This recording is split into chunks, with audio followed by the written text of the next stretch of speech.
Prosseguindo na sequência de gravações que vem sendo realizadas, hoje faremos a gravação número 28, mas não sem antes suplicarmos a Divina Providência, aos amigos espirituais em nome de Jesus, que nos auxiliem para que possamos, na continuidade deste trabalho, não somente realizá-lo, mas também termos aquele êxito que corresponde às expectativas almejadas por vós, amigos espirituais.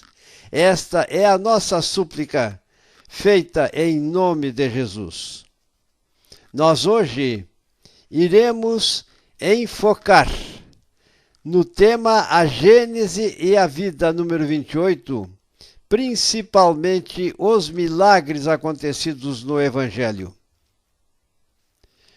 Para nós, que vivemos em função interpretativa e praticada, exclusivamente embasados nos ensinamentos de Jesus, pelos quais profetizou a vinda do Consolador prometido, rogativa que fez ao Pai que é Deus, podemos sem medo de equívocos dizer: todos nós seres humanos somos almas reencarnadas, criadas pela inteligência suprema, em estado de simplicidade e ignorância. Deus arquetipou em sua mente um destino que é o de progredirmos dentro da eternidade, a partir do momento em que Ele nos deu origem, através de nosso próprio trabalho e nosso próprio esforço. Para isso, nos deu o livre arbítrio e instituiu suas leis divinas como normas referenciais para nortearmos nossa conduta e aprendizado em prol do nosso próprio crescimento espiritual, por meio dos processos reencarnatórios. Dentro dessa norma divina, todos nós desenvolveremos a sabedoria e virtudes que configuram os espíritos puros, sábios e benfazejos. Quando essa alma bem entendido tenha concluído, ou melhor, tenha atingido este patamar em sua trajetória evolutiva. Cristo é um espírito que atingiu o patamar evolutivo em magnitude que transcende a nossa capacidade de entendimento. É nosso irmão mais velho, o maior presente que a humanidade ganhou, o espírito mais evoluído que já veio à Terra.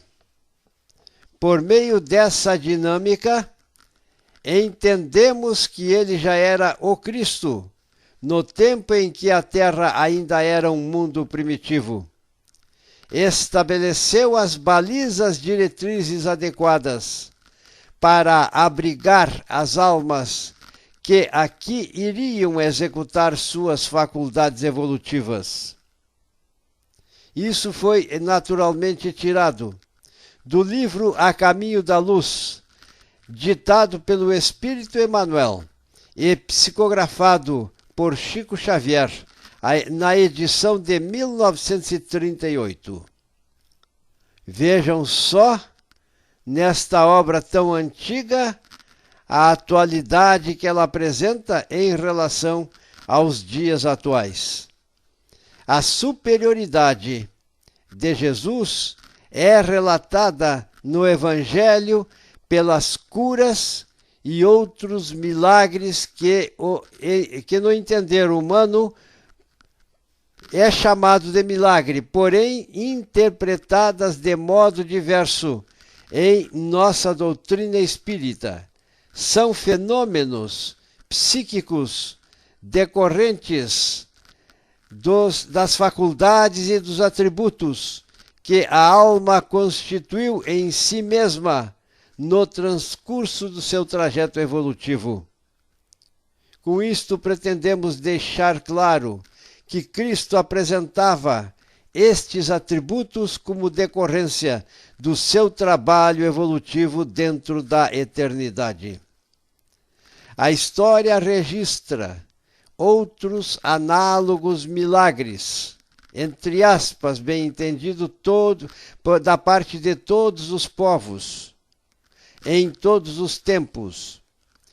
Hoje, precisamos dizer, eles acontecem frente aos nossos olhos e são viabilizados pela ação conjunta de pessoas que têm fé e de legiões de espíritos bons que nos locais de concentrações religiosas dirigem e consubstanciam esses eventos socorristas maravilhosos em nome do nosso Divino Mestre Jesus.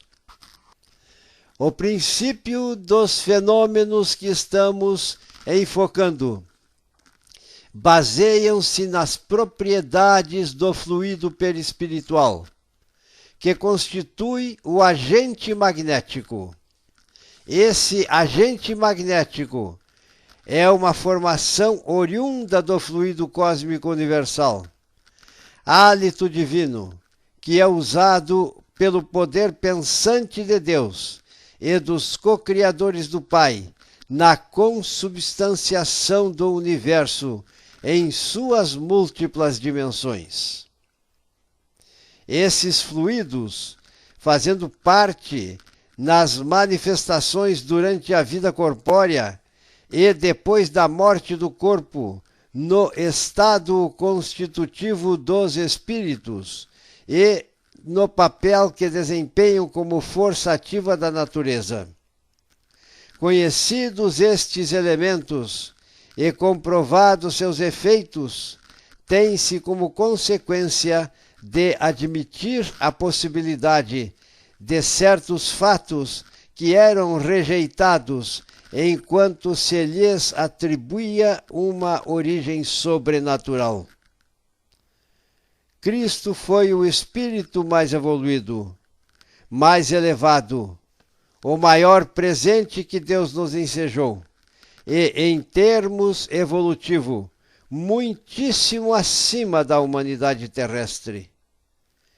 É o coordenador de todas as virtudes evolutivas, inerentes às personalidades, almas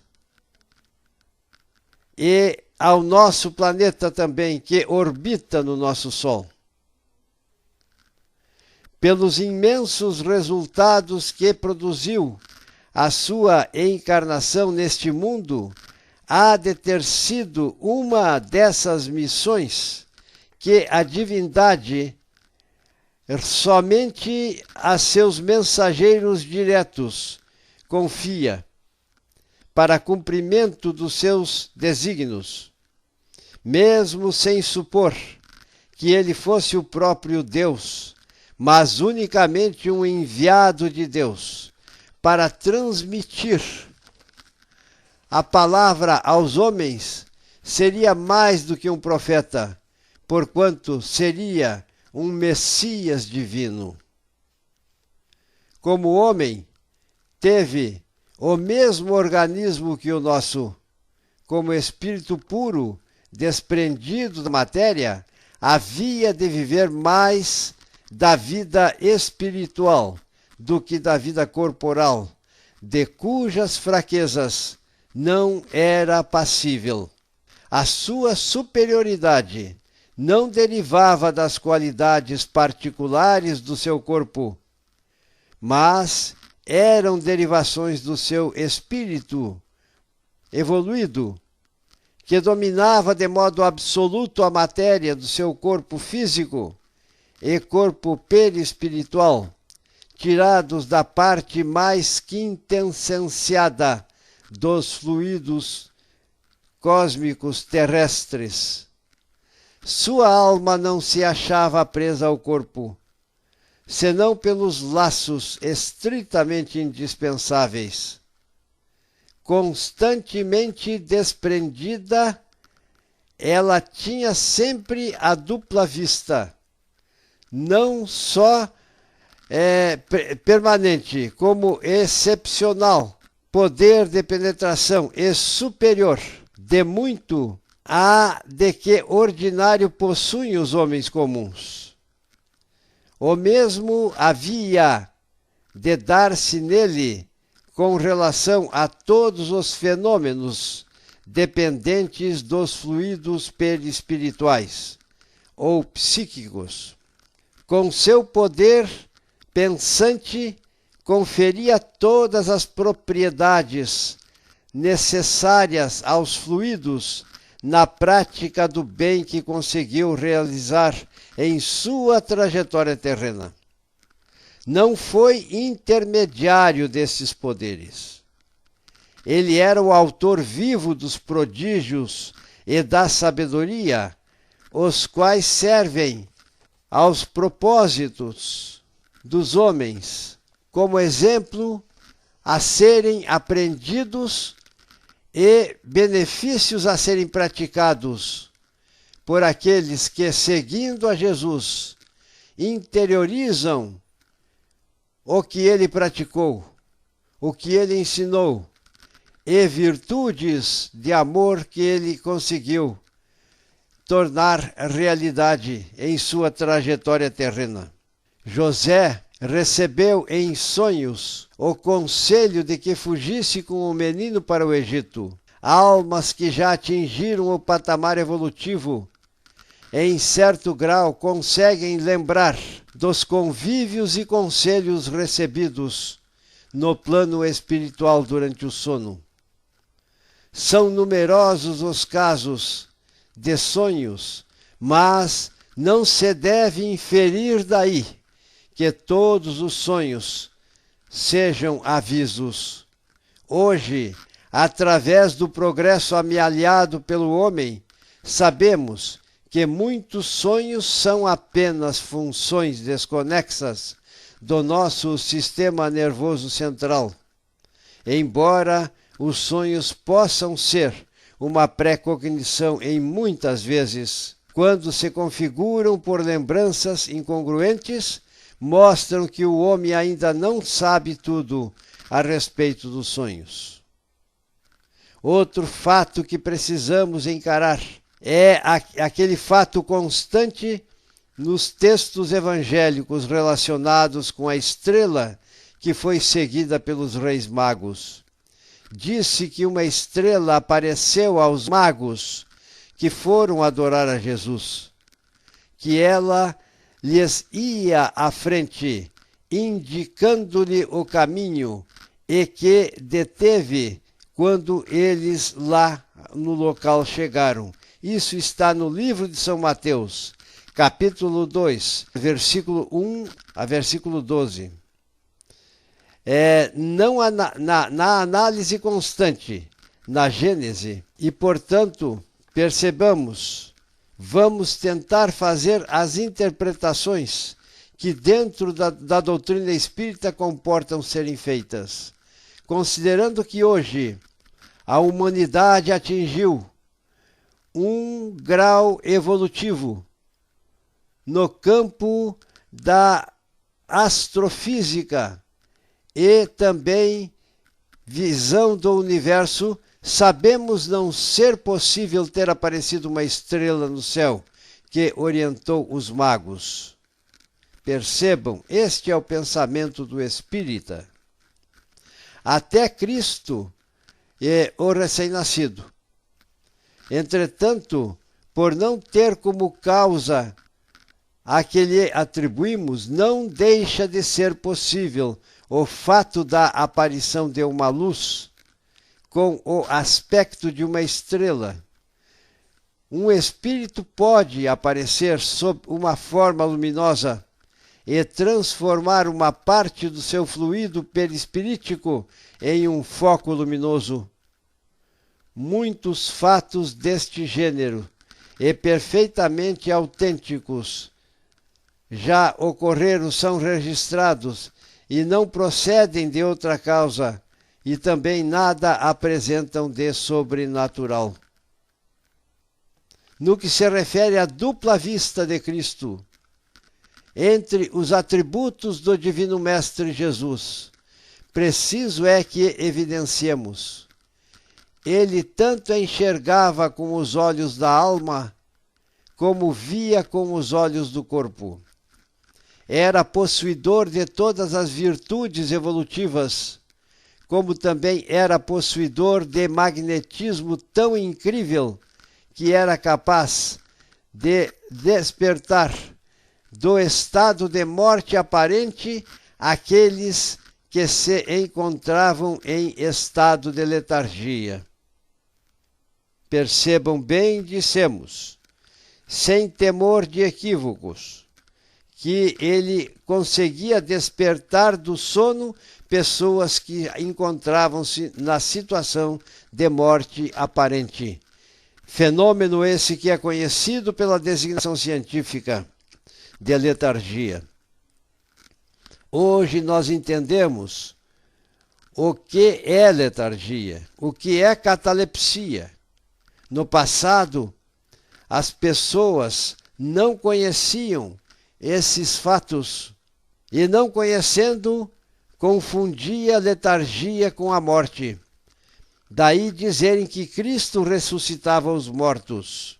Todos esses fatos encontramos descritos nos textos bíblicos e também as afirmativas de Cristo, que as pessoas não estavam mortas, mas adormecidas. Hoje está provado que uma pessoa em estado de letargia ou morte aparente pode apresentar-se nesse estado até durante 8 dias, conforme na história acontecimentos comprovam, sendo possível o seu despertar. Portanto, como foi o caso de Lázaro, que já era considerado morto pelo povo, e que Cristo o tenha ressuscitado. Cristo era pré-cognitivo também. Tinha a pré-cognição num altíssimo grau, porque previu a traição de Judas. E também previu que Pedro iria negá-lo 3 vezes.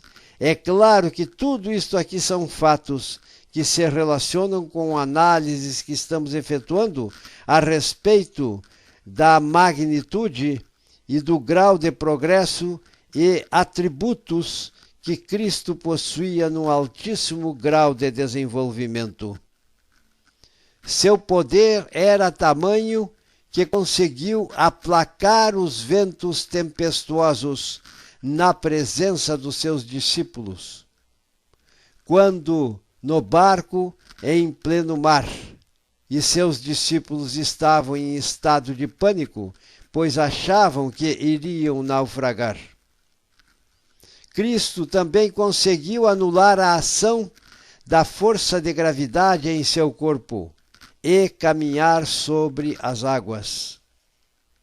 O fenômeno que hoje conhecemos como bilocação foi conseguido por Cristo quando, saindo seu espírito e perispírito do seu corpo, ao qual permanecia ligado pelo cordão fluídico ou cordão de prata, materializava-se em outros lugares, conforme documentado, também digo, nos textos bíblicos.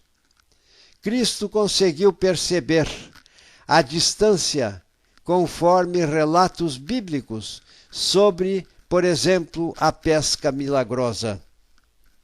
No uso da sua vista dupla, ele conseguia ver o corpo, conseguia perceber os pensamentos e enxergar o íntimo das almas encarnadas e desencarnadas. Por esse motivo, pôde identificar seus discípulos no começo de sua obra, quando iniciou a sua missão. Facilmente ele identificou todos os seus discípulos, porque numa programação prévia já se encontravam no ambiente onde ele vivia e a sua obra missionária deveria ter início. Porque tais eventos de pré-cognição já estavam por ele, como disse, programados na espiritualidade. Como poderia ele conhecer os pensamentos dos seus interlocutores, senão pelas irradiações fluídicas desses pensamentos e, ao mesmo tempo, pela vista espiritual que lhe permitia ler-lhes no foro íntimo tudo aquilo que eles estivessem pensando? Muitas vezes, supondo que um pensamento se acha sepultado nos refolhos da alma, o homem não imagina que traz em si um espelho que reflete aquele pensamento, um revelador na sua própria irradiação fluídica, impregnada dele mesmo, do mesmo quero dizer, pensamento. Se víssemos o mecanismo do mundo invisível que nos cerca, as ramificações dos fios condutores dos pensamentos, que permite a interligação de tudo com tudo, todos os seres inteligentes corpóreos e incorpóreos, os eflúvios fluídicos carregados das marcas do mundo moral, as quais, como correntes aéreas, atravessam o espaço. Muito menos surpreendidos ficaríamos diante de certos efeitos que a ignorância nossa atribui ao acaso. Percebam, pois, dentro deste contexto, é possível entendermos tantas coisas. Foi comprovada no tempo em que Kardec dedicava-se ao estudo profundo e prática do hipnotismo. Foi comprovado no passado que por centenas de quilômetros tornou-se possível a projeção mental dos pensamentos, que foi à distância decodificado e interpretado e repetido por outra pessoa.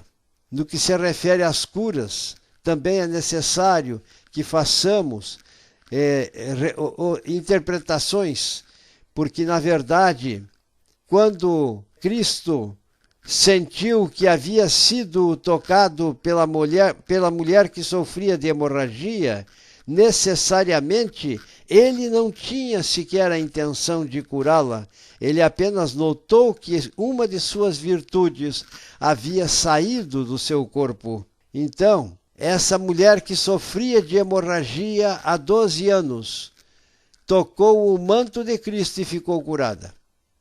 Porque, tendo uma grande fé, aconteceu a saída do fluido curativo de Cristo, que viabilizou de imediato essa cura maravilhosa.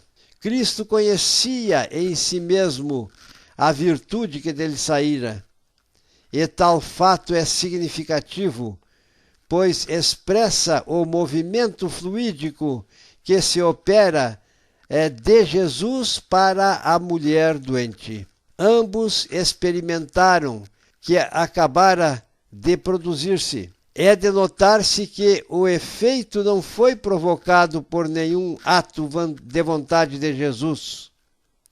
Não houve magnetização, nem imposição das mãos do Mestre.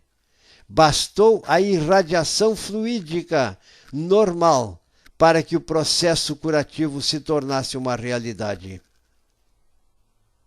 Agora, prosseguindo, dizemos, por que essa irradiação atingiu aquela mulher, uma vez que Jesus tinha a cercá-lo a multidão? O fluido curativo atinge a matéria orgânica, provendo a reparação tanto pela vontade do curador, como também ocorre automaticamente pela fé e desejo ardente Numa palavra, pela fé do doente. Com relação à corrente fluídica, o primeiro age como uma bomba calcante e o segundo como uma bomba aspirante. Algumas vezes é necessário a simultaneidade das duas ações. Doutras basta uma só.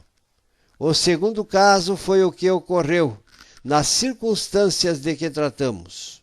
Razão, pois, tinha Jesus para dizer: a tua fé te salvou. Cristo não se referiu a uma verdade mística, mas sim à fé verdadeira, capaz de acionar todos os mecanismos criativos, construtivos, curativos, inerentes aos seres humanos, hoje perfeitamente conhecidos e comprovados pelas ciências biomédicas.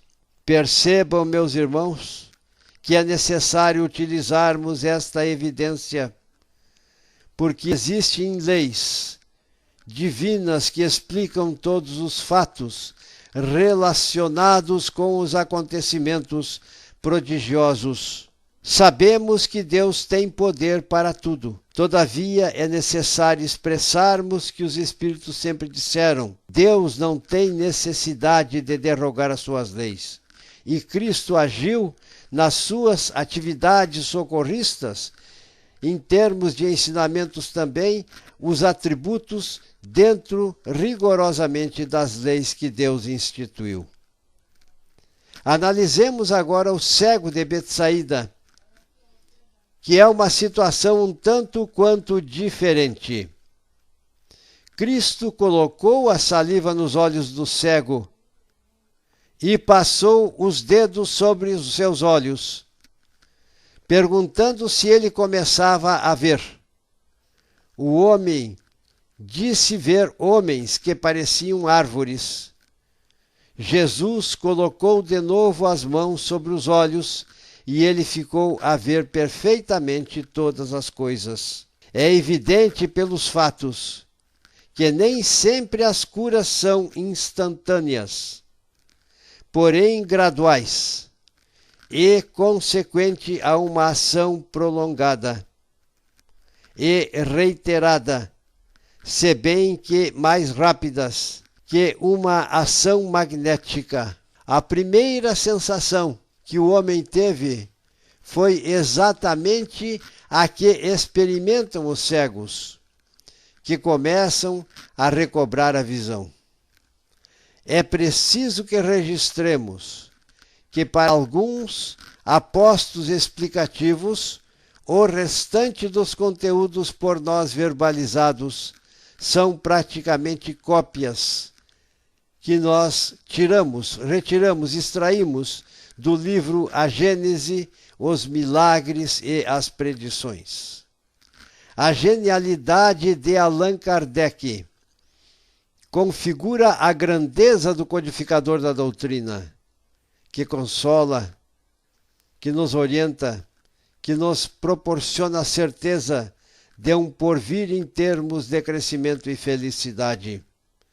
Nosso propósito é tão só participar via internet, como está acontecendo, na divulgação dos ensinamentos que concretizam a doutrina do Consolador prometido, profetizada pelo nosso Divino Mestre Jesus. Conforme nós já temos conhecimento, ele rogou ao Pai, e o Pai mandou para nós o Consolador prometido, que foi enviado não somente para nos ensinar coisas novas, mas também para recordarmos aquilo que o Cristo havia deixado como ensinamento, porque ele sabia muito bem que a humanidade iria esquecer-se dos seus ensinamentos, como a humanidade hoje está mostrando através de suas atitudes que esse processo de esquecimento aconteceu. No livro de Marcos, capítulo 9, versículos número 1 ao número 8, encontramos: tendo subido a barca, Jesus atravessou o lago e veio à cidade de Cafarnaum. Como lhes apresentassem um paralítico deitado em seu leito, Jesus, notando-lhe a fé, disse ao paralítico: meu filho, tem confiança, perdoados te são os teus pecados. Logo, alguns escribas disseram entre si: este homem blasfema. Jesus, tendo percebido o que eles pensavam, perguntou-lhe: por que alimentais maus pensamentos em vossos corações? Pois que é mais fácil dizer: teus pecados te são perdoados, ou dizer: levanta-te e anda. Ora, para que saibais que o Filho do Homem tem na terra o poder de remitir os pecados. Levanta-te, disse então ao paralítico, toma o teu leito e vai para a tua casa. O paralítico se levantou imediatamente e foi para a sua casa. Vendo aquele milagre, o povo se encheu de temor e rendeu graças a Deus por haver concedido tal poder aos homens. Pelos ensinamentos da doutrina que consola, sabemos que o sentimento de culpa, quando comentamos transgressões contra as leis divinas, em decorrência, ficam registradas as culpas da nossa forma, ou melhor, na forma de núcleos potenciais deletérios. Esses núcleos precisam ser eliminados e substituídos por virtudes potenciais. Existe a possibilidade de cura através da prática de muito amor ou através da prática de muita dor. Essa explicação é do Dr. Jorge Andréas.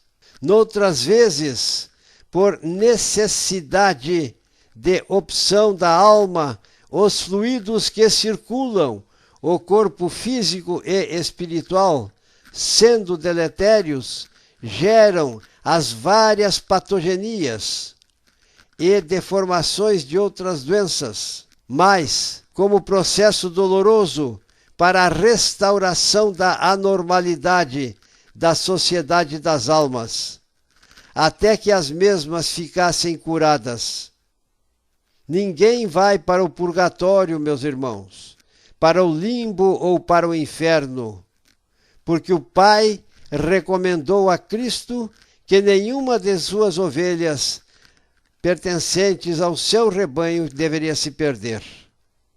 Então todos nós temos a esperança no porvir de conseguirmos, e não obstante nossas imperfeições, repararmos as nossas faltas e reconstruirmos as nossas vidas através da autotransformação do ser espiritual, que através do corpo que lhes é dado em cada encarnação, não só exercita suas faculdades, como desenvolve sua inteligência perceptiva e promove o crescimento das suas virtudes, eliminando de si os registros defeituosos, os núcleos potenciais que Jorge Andréa disse que eram núcleos deletérios. E assim para hoje, prezados irmãos, nós tivemos a intenção de falar alguma coisa, fazendo alguns enfoques sobre